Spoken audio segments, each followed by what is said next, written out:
বিভিন্ন সরকারি চাকরি প্রত্যাশী, তাদেরকে যদি একটি ঘরে আবদ্ধ করে রাখা হয় পরীক্ষার রুটিন দিয়ে নির্বাচনের ঠিক আগ মুহূর্তে, তাহলে কিন্তু আমাদের তারুণ্যের যে অংশগ্রহণ নির্বাচন পূর্ববর্তী সময় বা নির্বাচন প্রচারকালীন সময়ে, নির্বাচনের প্রচারণাকালীন সময়ে, তাহলে কিন্তু সেই জায়গাটা মানে তারুণ্যের অংশগ্রহণটা ব্যর্থ হবে। এবং আপনারা জানেন আগামী 30 তারিখ বিসিএস 50তম বিসিএস এর প্রিলিমিনারি অনুষ্ঠিত হতে যাচ্ছে এবং 31 তারিখ ব্যাংকের পরীক্ষা সকালে এবং বিকালে অনুষ্ঠিত হতে যাচ্ছে। সেই সময় ঢাকার বাইরে থেকে ব্যাংকের পরীক্ষাগুলো কিন্তু মূলত ঢাকার বাইরে থেকে শিক্ষার্থীরা আসে, পরীক্ষা দেয়, ঢাকায় কিন্তু কেন্দ্রগুলো পড়ে।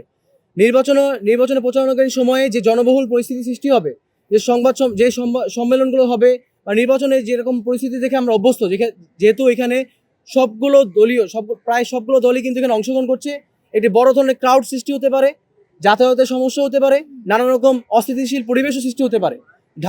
ঢাকার বাইরে থেকে যারা আগত শিক্ষার্থীরা যারা ঢাকায় আসবেন, তাদের আবাসন এবং যাতায়াতে বড় ধরনের একটি সমস্যা হতে পারে বলে আমরা ধারণা করছি। এবং এটা নিশ্চিতভাবে বলা যায়, পরীক্ষার সময়ে যদি যাতায়াতে ব্যাঘাত ঘটে, প্রায় হাজারো শিক্ষার্থী কিন্তু পরীক্ষার সুযোগ গ্রহণে ব্যর্থ হবে, বঞ্চিত হবে। তো সেই বিষয়টিকে সামনে রেখেই মূলত আমরা এই নির্বাচন প্রচারকালীন সময়ে পরীক্ষা স্থগিতের বিষয়ে সংবাদ সম্মেলন করছি এবং এখানে সারা দেশব্যাপী একটি আওয়াজ তোলা হচ্ছে। আপনারা জানেন ইলেকশন কমিশনের সামনে আমাদের শিক্ষার্থী ভাইয়েরা যারা পরীক্ষার্থী তারা কিন্তু জড়ো হচ্ছেন, তারাও নির্বাচন কমিশনের কাছে এই দাবিটি জানাচ্ছেন যাতে নির্বাচনের প্রচারণার সময়ে পরীক্ষা স্থগিত করে পরবর্তীতে কোনো সুবিধাজনক সময়ে যাতে পরীক্ষার রুটিন দেওয়া হয়। দ্বিতীয়ত, আমরা তারুণ্য যারা এই জুলাইয়ের মাধ্যমে নতুন বাংলাদেশ আপনাদের সামনে হাজির করেছি, যাদের রক্তক্ষয়ী অবদানের কারণে আমরা এই নতুন বাংলাদেশ পাচ্ছি, অবাধে আমরা নির্বাচন পাচ্ছি, অবাধে পরীক্ষার্থী পাচ্ছি, যারা সুষ্ঠু পরীক্ষা, সরকারি চাকরি পরীক্ষা, পিএসসির পরীক্ষা এবং ব্যাংকের পরীক্ষাগুলো পাচ্ছি।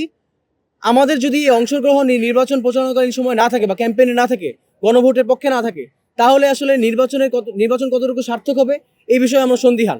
এই কারণে আমরা সাধারণ শিক্ষার্থীরা, বিভিন্ন রাজনৈতিক সংগঠনের ছাত্র সংগঠনের নেতৃবৃন্দরা যারা পরীক্ষার্থী রয়েছেন, তারা সম্মিলিতভাবে একটি দাবি আপনাদের কাছে পেশ করতে যাচ্ছি, নির্বাচন কমিশনের কাছে পেশ করতে যাচ্ছি। আমাদের তিনটি দাবি আমরা